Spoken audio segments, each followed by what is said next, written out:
Hi. So today's patient is a lady that I've been seeing past few weeks, and she has had a really tough few years. And she came to see me because it had popped up on the computer system that she'd been under the mental health team and she'd not been attending some of the appointments. And she'd been under the mental health team with depression and suicidal ideas and thoughts. And so she'd been receiving regular help and been on antidepressants.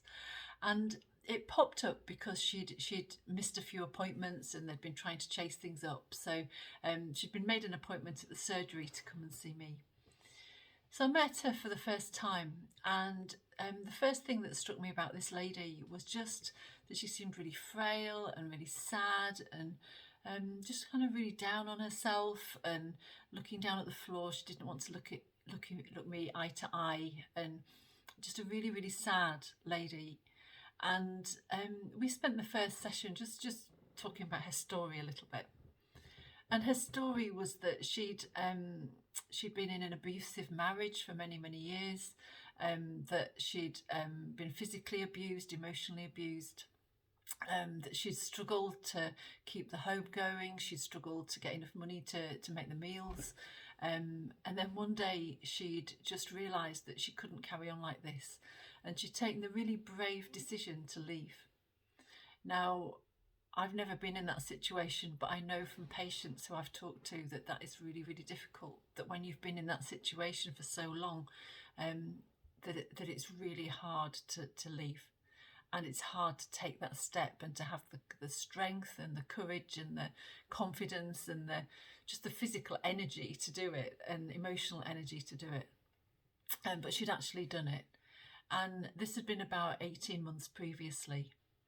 And then there'd been all the lockdown, and so she'd been quite isolated. She'd managed to keep going to work, which had been a bit of structure, but now her job had gone as well, and so she was at her home in the new sort of little flat she lived in, and a lot of her friendships had gone, a lot of her family connections had gone, her job had gone, and you can see how in that situation it feels like, well, what's the point? What's the point in life? What's the point in carrying on?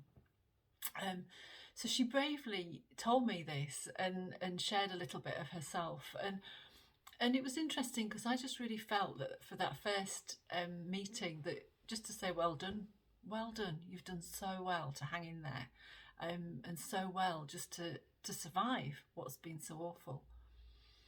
And over the past few weeks, we've been meeting regularly, and she's been having some treatment for her depression, and she's actually been reducing the dose of her antidepressants because she felt that the side effects weren't helpful for her. But the main thing that we've done is to just chat, and I think just to help her discover what gives her life again. And the thing for that lady that she really enjoys, two things. One is nature.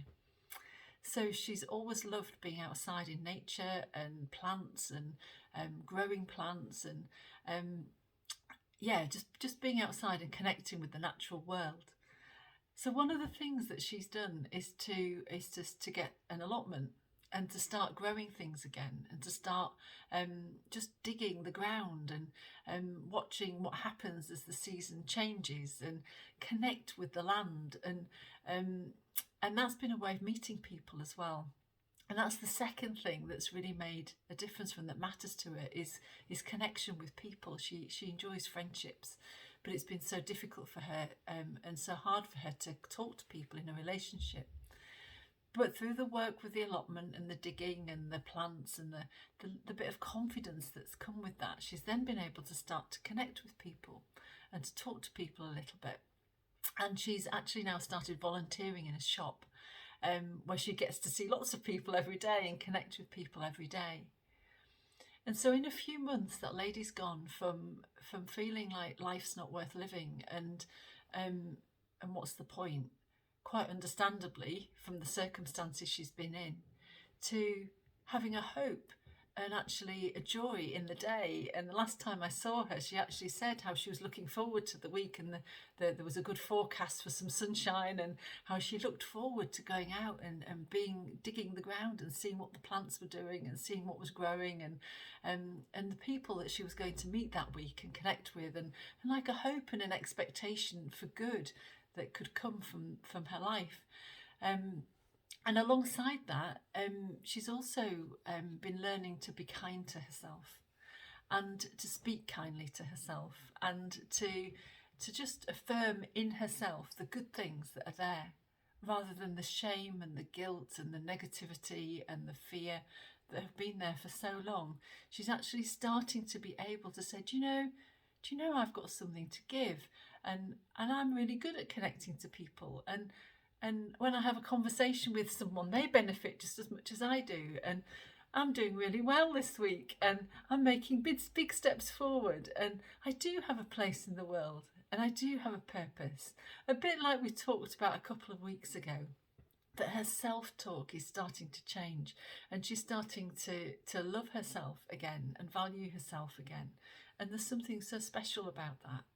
And I think the message from that lady is that, awful things can happen in life. Terrible things can happen for people.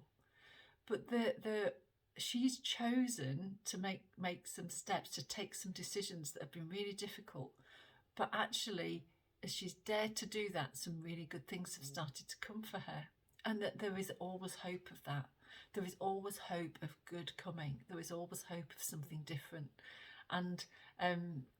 And also just the benefit of the land and nature and plants and connecting with people and nature that makes such a difference in somebody's life. And that's important for all of us, isn't it, in our communities, to get outside and to connect with nature and to connect with people. And the benefit, the mutual benefit that gives us in all sorts of different ways for our lives and for our health and our well-being and our mental health as well. And it struck me, that in the Bible it says to love God with all your heart and all your mind and all your strength, and then to love your neighbour as you love yourself. And I think there's been a lot of emphasis maybe in churches in the past, certainly when I was growing up, about, you should love your neighbour but not yourself, that we should always put other people in front of us, that we should never love ourselves really as much as we love other people. But God says, actually love your neighbour like you love yourself, that we're meant to love ourselves as well. God said we're good. He created us, and he's very pleased with what he created, and he loves us. So to love ourselves is to reflect him and what he's like.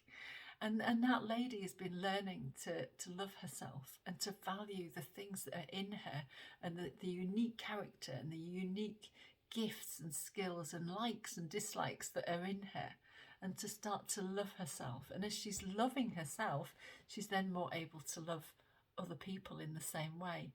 And that's giving her a new purpose and in her life, and a new value in life. So whatever situation you've been going through, then just start to look at what are some of those little things that maybe can start to give you life. It may be a difficult step, but it's worth the risk, because hope can come and new life can come as you dare to do that.